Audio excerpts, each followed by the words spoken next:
So good afternoon, everybody. It's good to have you here.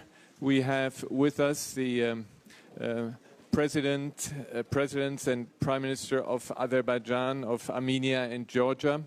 And I didn't know this, but the President of Azerbaijan just told me that this is a historic meeting. This is for the first time in history that the three leaders of these countries meet. We have to check this in the history book. I know the foreign ministers met, but Helga Schmidt, the Secretary General of the OSCE, nods, and if she nods, this must be true. So thank you very much for joining us here. This conference, of course, as we all know, is happening 1 year after Russia's invasion of Ukraine, and this conference continues like last year to have this as the main topic. Now, your countries are not directly involved, but you are neighbors to Russia. And my first question is, how has Russia's invasion, the war against Ukraine, how has this affected your respective countries? President Aliev, if I may ask you. Well, I would say that there was not a direct impact on us, but definitely the general geopolitical situation has changed completely and probably will not go back to the time before Russian-Ukrainian war. So we can see some disadvantages with respect to trade cooperation with some traditional partners. At the same time, some advantages, especially with respect to connectivity projects. Azerbaijan for many years invested in creation of modern transportation and logistical infrastructure. And now the diversion of cargo transportation from Central Asia across Azerbaijan to Europe creates additional opportunities.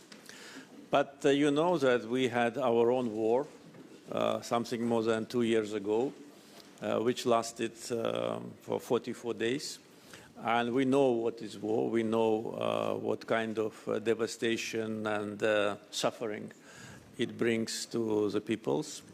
Therefore, we, of course, want peace to be established in Eurasia. And I think that Azerbaijan and Armenia need to demonstrate that the transition from long-lasting standoff, mutual hatred, and hostility must end. We are now working on peace agreement between Armenia and Azerbaijan. Hopefully, we will conclude it sooner than later. And I think that could be a good example how countries which had serious historical disagreements can get together and turn the page of hostility. So that would be my answer.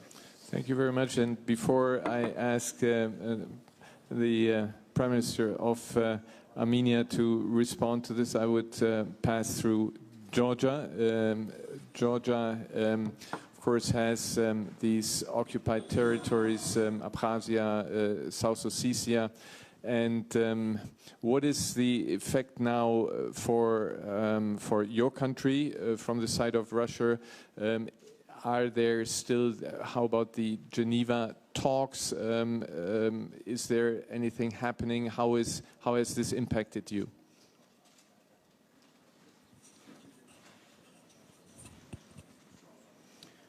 Thank you very much. First of all, thank you for organizing this panel discussion. I think this is a very good initiative and historic meeting, as you mentioned, when the three leaders of the South Caucasus get together. And I think this is a great, already successful meeting, and thank you for organizing this discussion. When it comes to the war in Ukraine, of course, this is a big challenge for all of us. Since World War II, I think Europe and the world in general has not experienced such a big challenge. You know that in 2008 we had a war with Russia, and since then Russia occupies our historic territories, Abkhazia and South Ossetia. Russia has 2 military bases on our territory. And since then, we have been facing lots of problems, challenges.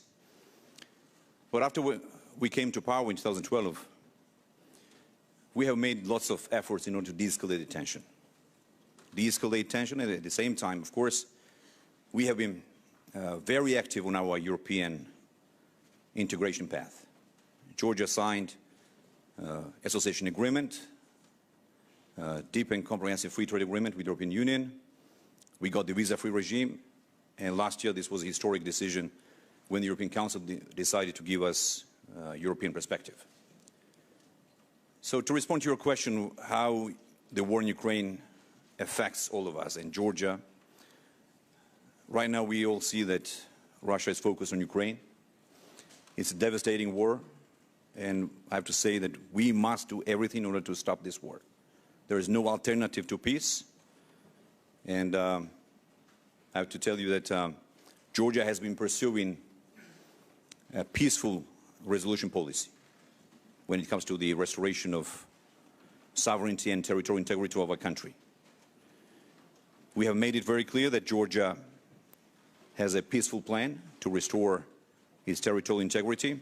I want to thank the OSCE, EU, US, and other participants who have been actively involved in the mediation process. You mentioned, Ms. Hoisgen, Geneva international discussions. This is the only platform that we have right now with the Russians.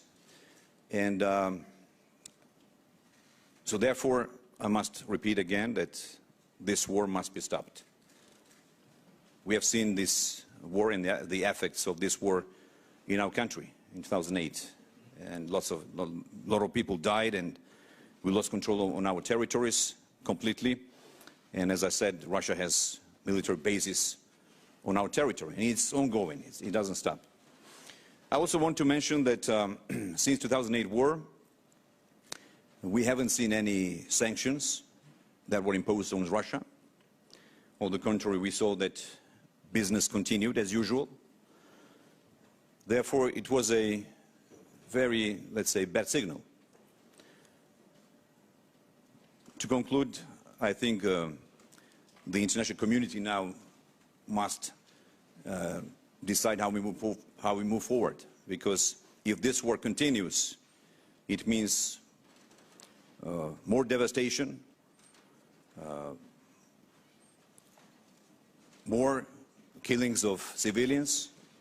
So therefore, once again, I want to repeat that our intention, our main, let's say, goal has to be to stop this war.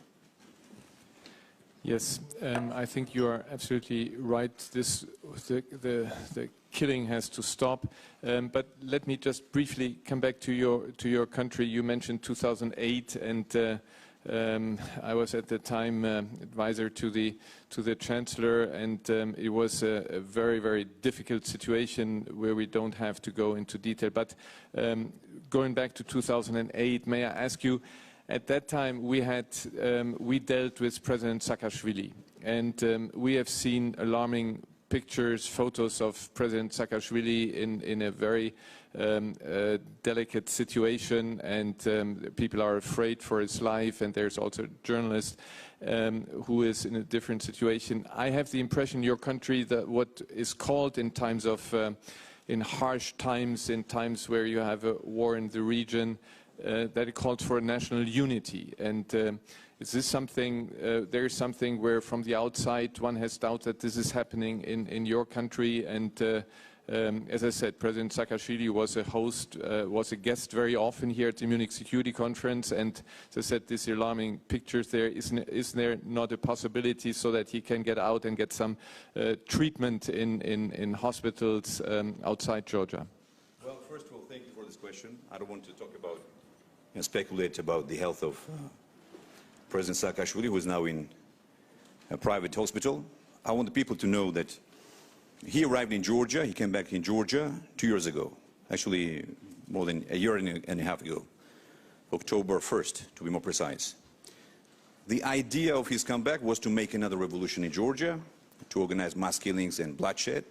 he failed, and he ended up in jail. So he requested that we transfer him in private hospital. I don't want to bother the audience about the details, but since you asked this publicly, I have to respond. So he has been in the private hospital for more than 8 months, and the Georgian government has been providing maximum support, maximum comfort, all the privileges that other prisoners are not receiving. You mentioned the pictures and photos. I want to say that Mr. Saakashvili is a good actor. Georgian government has been doing everything we can, the maximum support. Again, I want to repeat. We even made proposal, offer to his family to bring any doctors from any hospital or from any country to provide medical, in case he needs medical support in Georgia. So this is my answer.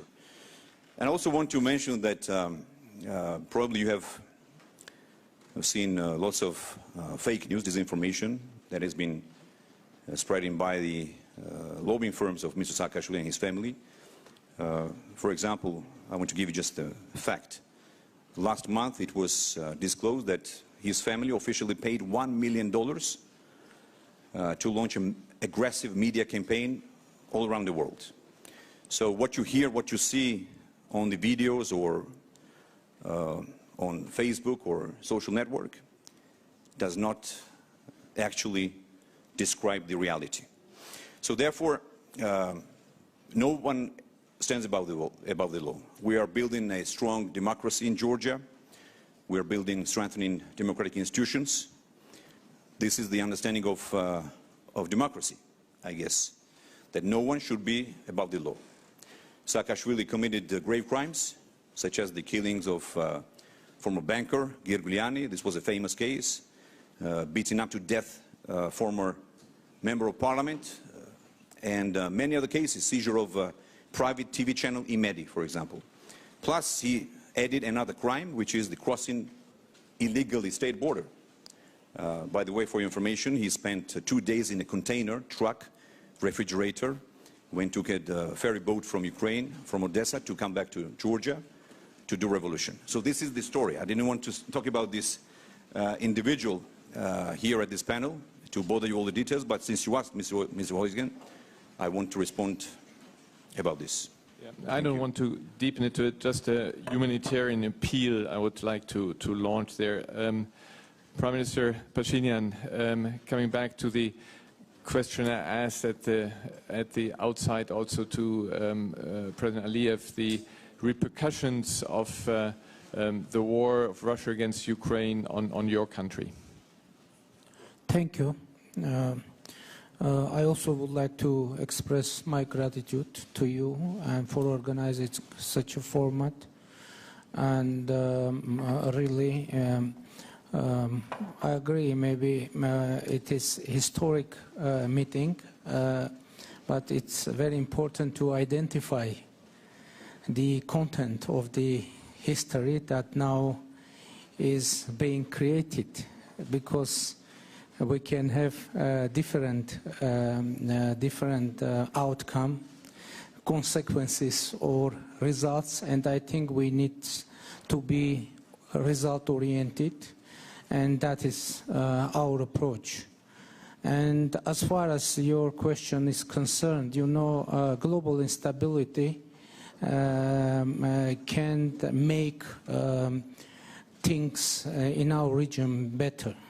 Because, you know, for a long time, all international attention is concentrated on Ukraine, understandably, and it creates new risks for our region. And it's very important to keep the international attention to our region as well, because I think there are many risks to be managed. What is our approach to this whole situation? We stayed devoted to our democratic reform agenda, because we believe that democratic reforms the development of democratic institutions, rule of law, human rights, independent judiciary, etc., would make the overall situation in our region better, and we think that it is a benefit for whole region for us to do a part of our part of the job. Yes, thank you very much. This leads me now directly to the Secretary General of the OSCE, Helga Schmidt. Wonderful to be here in your hometown in Munich. Now, the OSCE is an organization where the 3 countries are member of. By the way, an organization where Russia is still a member of. What can the OSCE at this stage do to help also cooperation between the countries, to help to stabilize, to have the instruments that the OSCE has at its disposal at a difficult time for your organization? But what can you do to try to lower tensions and promote cooperation? Yeah, thank you. And I'm also very happy to be part of this meeting today. But I would, before I come to your question, Christoph, let me just say that we are also witnessing the impact of a horrible earthquake that is affecting Turkey and Syria. And I actually would like to start by paying tribute to all 3 of you, because you have been providing life-saving, very quick support. And I know, particularly I want to pay tribute to you, Prime Minister Pashinyan. I know your Foreign Minister was in Turkey, I think only a couple of days ago, meeting with his Turkish counterpart. And in the face of this tragedy, we actually may find a way to work together. And I think this is very important. But now, there may be no direct impact, as you said, President, when it comes to the war against Ukraine. But we know for sure is that there is really a very strong feeling of insecurity in the wider Black Sea region. And I think the only way forward is really keeping the processes, I agree with you, on the Geneva International discussions, dialogues, but also regional cooperation. The OSCE, and this brings me to your question, has a mandate to promote regional cooperation, also to promote trade links, connectivity. I think that's very important. Now, it's very difficult to build sustainable peace, reconciliation. There are outstanding issues that need to be addressed related to the border, missing people, detainees, also mines. So this is why it's very important to use all the means we have, also on confidence-building measures. For example, regional humanitarian demining efforts could be envisaged. We work a lot already with youth. Youth are the stakeholders of tomorrow, to bring together the leaders of tomorrow with all 3 countries. You will not be surprised to hear me say that women have to be part of all of that. But regional cooperation is important. I also am very supportive of the Brussels-led dialogue, I think, because it can deliver very concrete results, and also the implementation of the roadmaps agreed. In the end, it's about people. It's about conflict-affected people that deserve a better life for their future. Thank you. Helga, you mentioned also, Prime Minister Pashinyan, that you are helping in Turkey also now in the face of this horrible earthquake. Do you see a perspective that between Armenia and Turkey, what we have been looking for over many years, decades, that there is actually an improvement of relations? At some stage we were close to, again, getting rid of the blockade. And where do you stand there? Is there a perspective that out of this horrible crisis, this catastrophe, humanitarian catastrophe, something good may come out in your relationship? Thank you. Thank you. deciding to send humanitarian aid and rescuers to Turkey, we had humanitarian motivations only because millions of people suffered next to us. And but in the process, we see quite positive reaction from the Turkish government. And if this step will have political results as well, it's better. But our initial motivation purely humanitarian. And as we announced, we are ready to provide as many humanitarian support as it is in our capacities, and we are ready to do that. As far as political dialogue is concerned, to be honest, before earthquake, we had political dialogue through the special envoys. And I believe that in reality, this dialogue was very important. I mean, in the creating atmosphere where these decisions were made. And I believe that through this humanitarian conversation and communication, maybe the opportunities for concrete political decisions will be higher. Especially, Minister, you mentioned visited Turkey and some political arrangement were mentioned there, and we are ready to go forward because we believe that really the establishment of diplomatic relations with Turkey and the opening of our border would be very positive, not only in terms of our regional situation, but for international situation as well. Yeah, let's hope that this comes out. We had originally the Turkish Foreign Minister Çavuşoğlu wanted to come here, but of course, due to the situation in the country, he had to stay home. But let's hope that this will lead to something, because this border was closed for far too long, and we have to come also to improvement for the relations there. Now, let me come to the elephant in the room, if you allow me. This is, of course, the question that President Aliyev alluded to at the very beginning, the war that started, is it 2 years ago already? And we see a situation which is still very critical.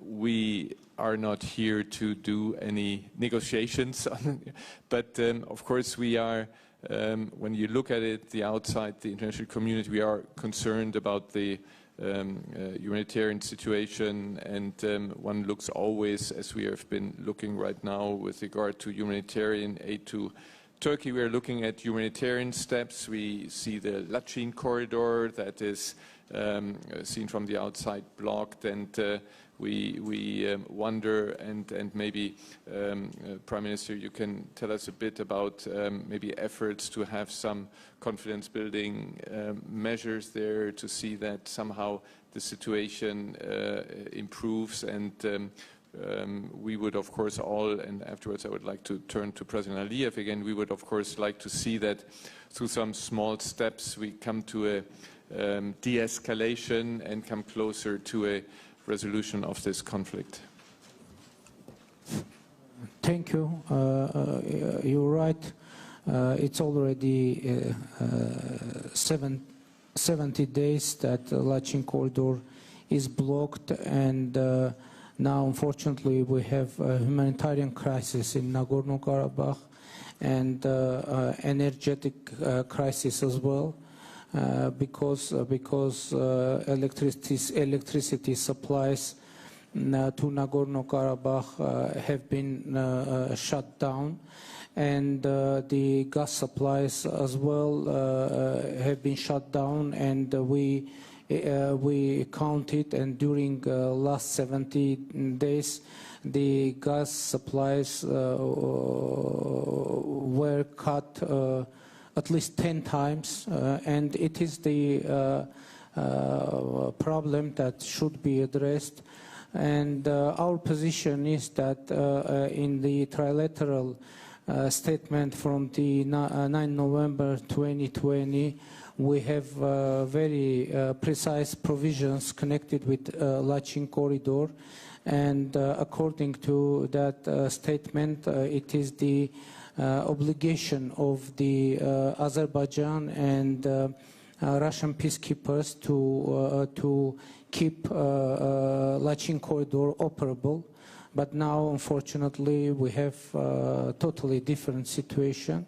And I meant Lachin corridor as well, saying that international attention should be kept on this situation, because we are afraid that continuation of this situation can cause unturnable humanitarian consequences for Armenians in Nagorno-Karabakh. President Aliyev, as I said, we are not here. We cannot negotiate the substance of the agreement and how to come to a final conclusion. I think the President of the European Council has been working with you on this. We don't want to get into this. My question is just, do you see, because you were saying that we should use this opportunity now to come to a more stable situation. Can you do some humanitarian gestures so that this blockade is being stopped, and the people that, according to what the Prime Minister is just saying, are in Nagorno-Karabakh are living in very difficult circumstances? Is there something you can do as kind of a goodwill measure, confidence building, so that talks have a chance to succeed in with regard to the more substantial questions that, of course, are not resolved yet?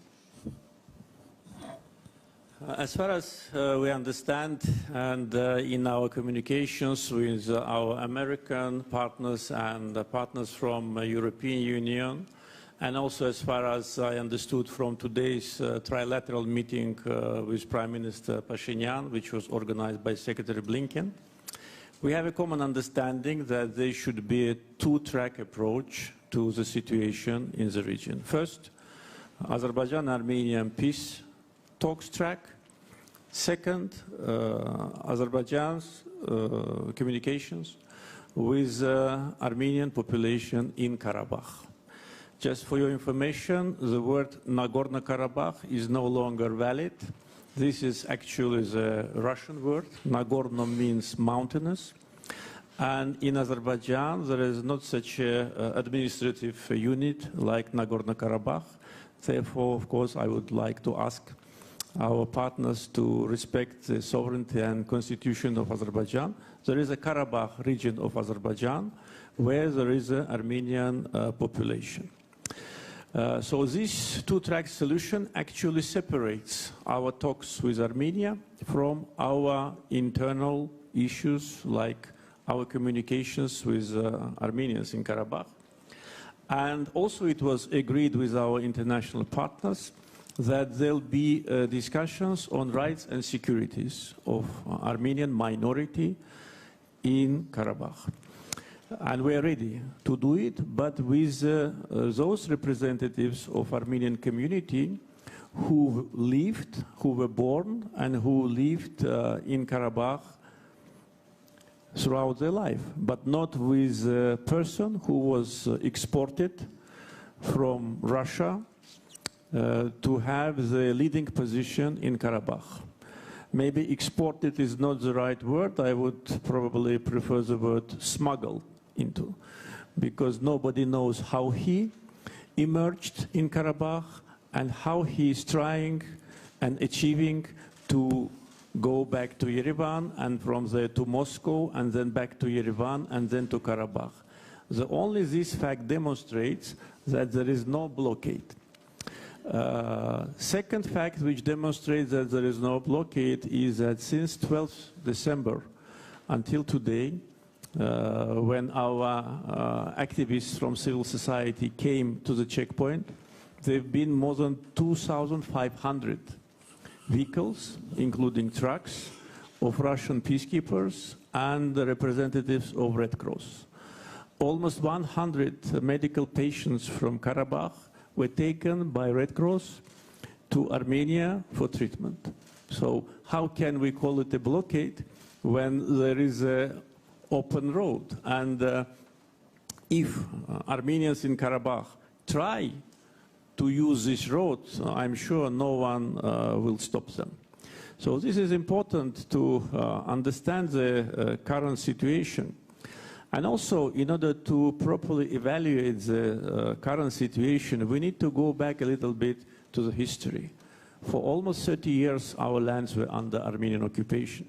Prime Minister Ղարիբաշվիլիի mentioned that in 2008, after the Russian-Georgian war, there were no sanctions imposed on Russia.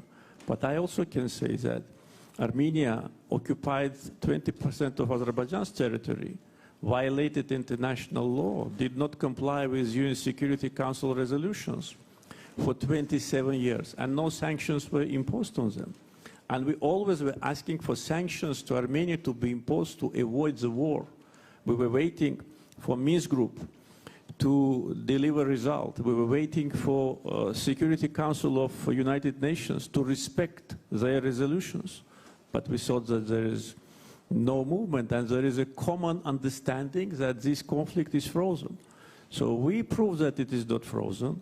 We had to fight. We have to sacrifice 3,000 lives in order to restore our dignity, our territorial integrity and justice, and implement UN Security Council resolutions.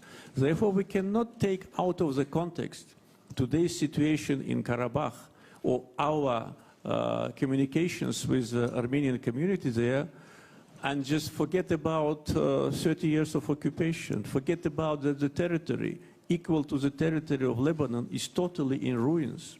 And that was done not by aliens, that was done by our neighbors who came, occupied our land, made 1 million Azerbaijanis homeless, destroyed 65 out of 67 mosques, desecrated them, and then when we kick them out, they now plead for justice.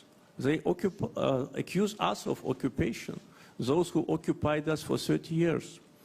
And also one thing is also should not be forgotten, that the trilateral declaration of November 2020, which Prime Minister referred to, actually de facto, is a capitulation act by Armenia.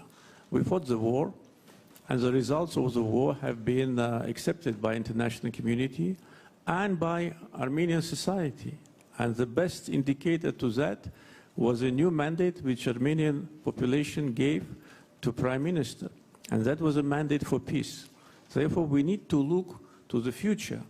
And I think that if we look to the future, and today is, as we discussed just prior to the session, is a historical day because for the first time 3 leaders get together in the independent countries. There was cases like that during the Soviet times. And we should not miss this opportunity. Karabakh Armenians are Azerbaijani citizens, a minority. Azerbaijan is a multi-ethnic country, and all minorities in Azerbaijan enjoy same rights and privileges, including cultural, linguistical, and any other, and also security. And we're ready to start practical communications with representatives of Armenian community in Karabakh. And today, in front of Secretary Blinken, I told my Armenian colleague about that, but we can do it only when Russian citizen, criminal oligarch, person who was involved in money laundering in Europe, Vardanyan, is out of our territory. Now, as I said, we cannot replace negotiations here, but I would like to give the Prime Minister Pashinyan, a possibility to react to what he heard from President Aliyev. And then also I would like to give the audience, of course, a chance to ask questions and to the panelists. Prime Minister. Thank you. About Nagorno-Karabakh, you know, President mentioned trilateral statement, and on that trilateral statement we have provision, and we have Nagorno-Karabakh on trilateral statement, and we have signature of the President of Azerbaijan under this document. And we have Lachin corridor that should be freely operable.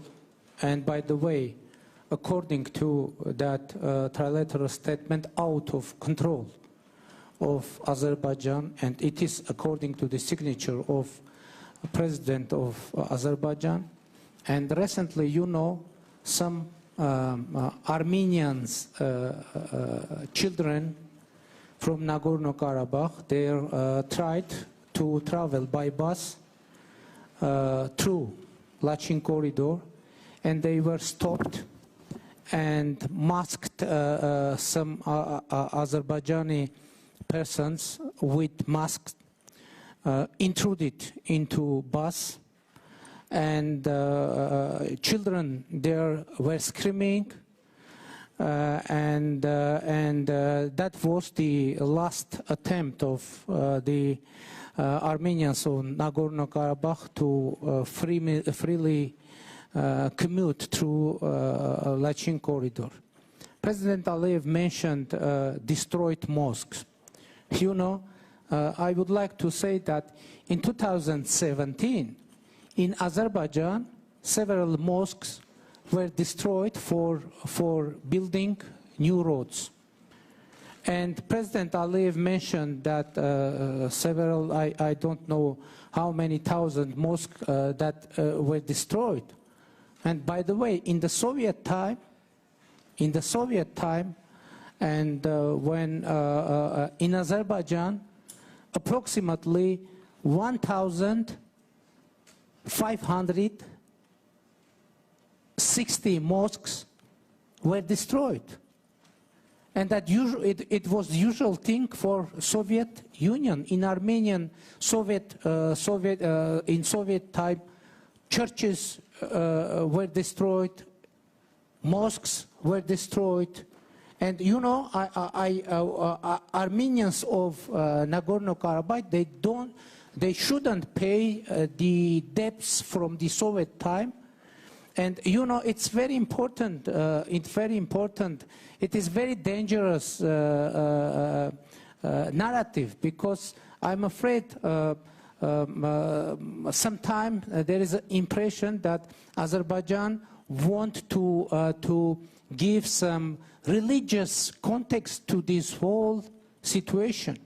It is very dangerous. There is no any religious context in the conflict, and the proof is that that we have very good. And by the way, in our country, we have Muslim minority, and we have in our country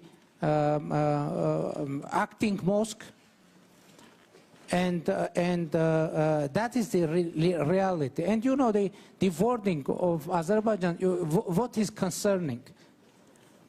Using the wording of such kind of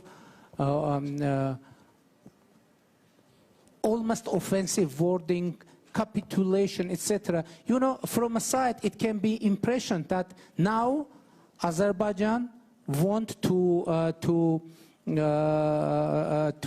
show that, and that is maybe reality, that Azerbaijan adopted a revenge policy.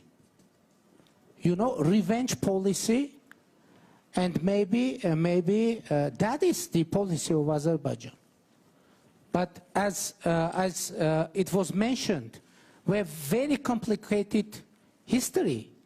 And I just said, yes, maybe it is historical meeting, but for what purpose we want to use this? For inflaming intolerance, hate, aggressive rhetorics in our region, or in opposite, we want to use this platform for making things better. We think that this platform vote to be used for constructive purposes. Of course, we can now tell many stories of enmity, but what is the meaning of our leadership? To deepen that enmity, or to use our capacities, our authorities, our mandates. I'm proud that I've been able, our government was able, even after the devastating war, to have free democratic elections in our country that was worldwide acknowledged as free, democratic, and transparent and competitive. And as I said, from our point of view, is the solution is democracy, the solution is transparency, the solution is dialogue, the solution is respect for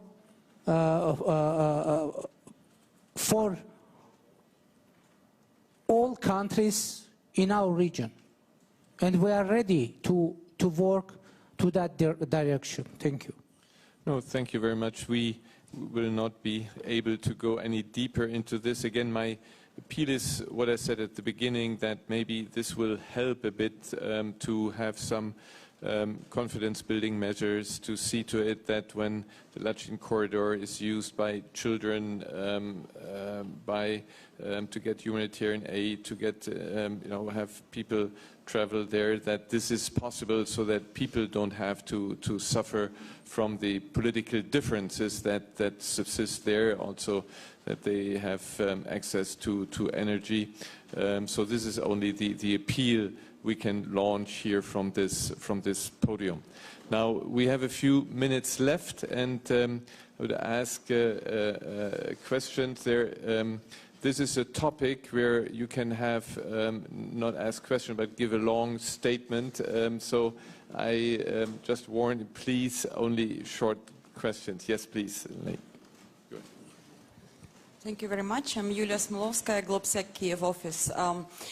My question I'd like to put with regard to one common denominator that would probably be much easier for the President and two Prime Ministers to answer with regard to Russia.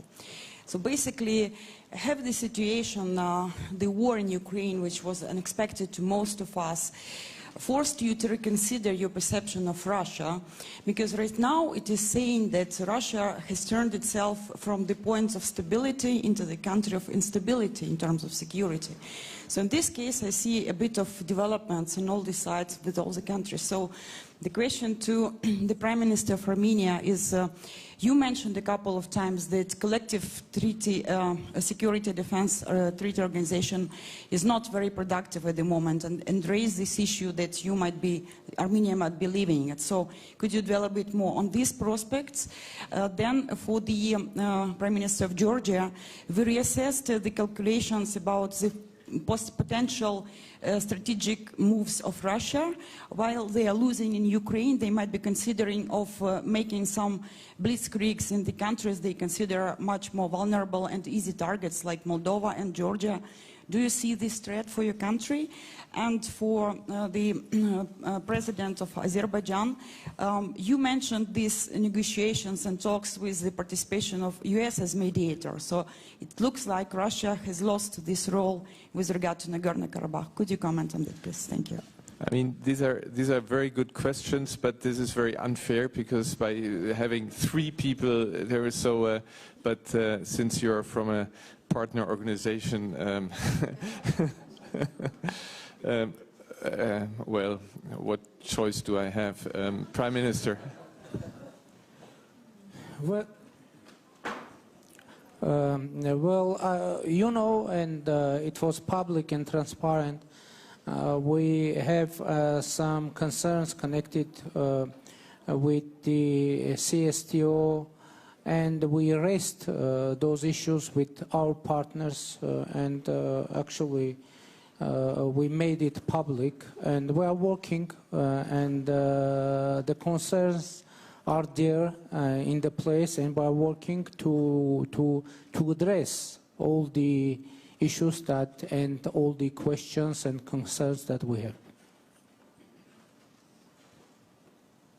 Thank you for the question. You mentioned about the threats that are coming from Russia. Well, first of all, I have to say that, you know, talking to our European friends, American friends, our international partners, everybody has the same position that we're not in a position now to say something more precisely, concretely, right? What will happen in Ukraine? Of course, the consequences, the results of this war will have impact on countries like Georgia, you mentioned Moldova. Let's be very frank, on the entire European security architecture, on the world. Because what Russia is trying to do now is they're trying to change the international order, rules-based international order. So I think what the experts have been saying to us, within 2-3 months we will have a clearer picture about where we are. So you know about Georgia. Georgia is partially occupied, 20% of our territory is occupied by Russia. We experienced this war in 2008. We had indirect, let's say so, war in the beginning of the 90s when the separatists in Abkhazia and Ossetia were backed by the Russians. So we have a good experience. So therefore it's really hard to say what will happen. I think time will show us where we are now, where will be the world, the region, and Europe after Ukraine. So, but I have to repeat what I said in my opening remarks. There is no alternative to the peaceful negotiation and peaceful talks, because we have witnessed that nuclear war rhetoric has come back, which is catastrophic for the entire world, not only for Ukraine and for Europe, but for the entire planet, right? So therefore, we must expect that big players such as United States, China, Russia, European Union, will sit down and talk about the future of this planet. Because once again, the war is not a solution. Georgia is a small country with only 4 million population, again with our own challenges, but what we have managed to achieve in the last decade, this is the only peaceful period, this 10-year period, when we have been in power, we ensured peace and stability. This is what people need. We need peace, stability, and prosperity. So by war, we cannot achieve prosperity, we cannot achieve stability. Thank you. And President Aliyev. We have several platforms to address issues related to normalization of Azerbaijan-Armenian relationship. One of them is so-called Brussels format, and yesterday during the meeting with the President of European Council, Mr. Charles Michel, we once again reconfirmed our commitment to the Brussels process. Today, during the trilateral meeting hosted by Secretary Blinken, we also discussed also Brussels process as a trilateral format.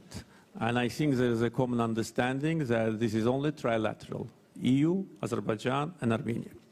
There is certain legacy from the so-called former Minsk group, which already retired and actually do not exist, maybe exist only on the paper.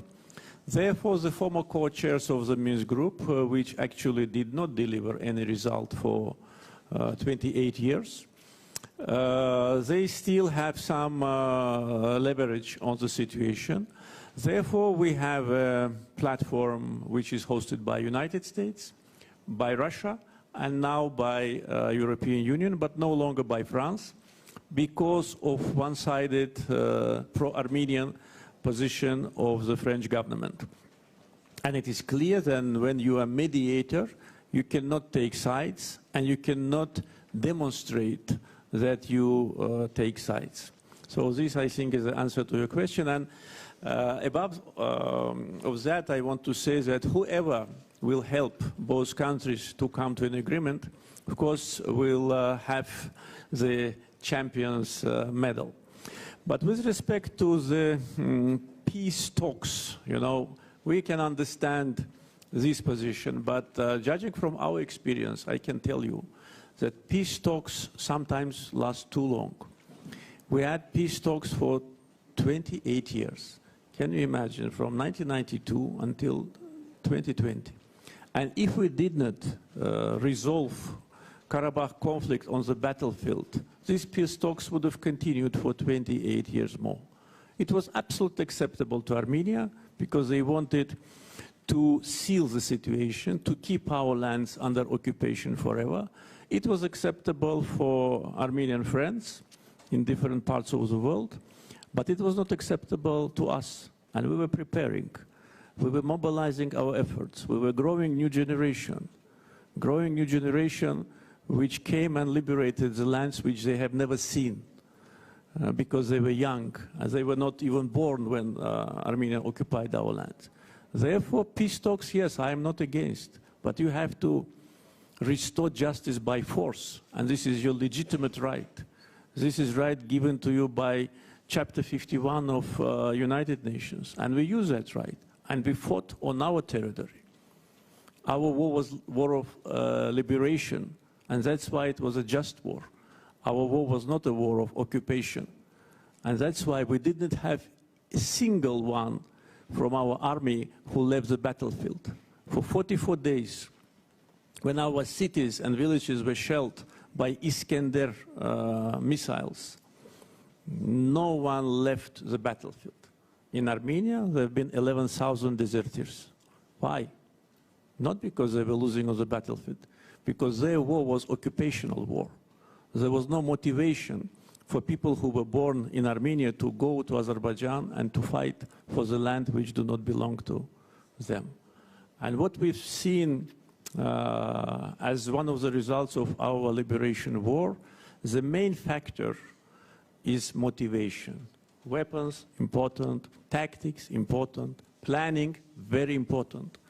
But motivation is number one. And you cannot conquer the people who want liberty. They can wait like we waited for 28 years, but one day they come to their land, they kick out the aggressor, and they put their flag on top of all our historical buildings. Well, thank you very much for participating in this forum. We did not have, of course, the expectation that we would solve the issues that are unresolved until now.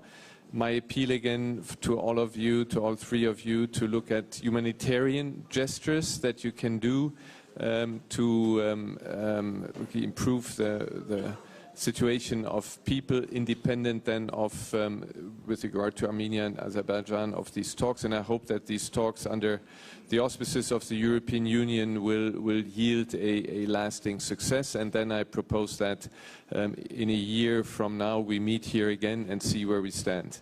So thank you very much for participating, and thank you very much Helga, for continuing to work on the one way forward, confidence building measures, OSCE measures where you can work together. So thank you very much.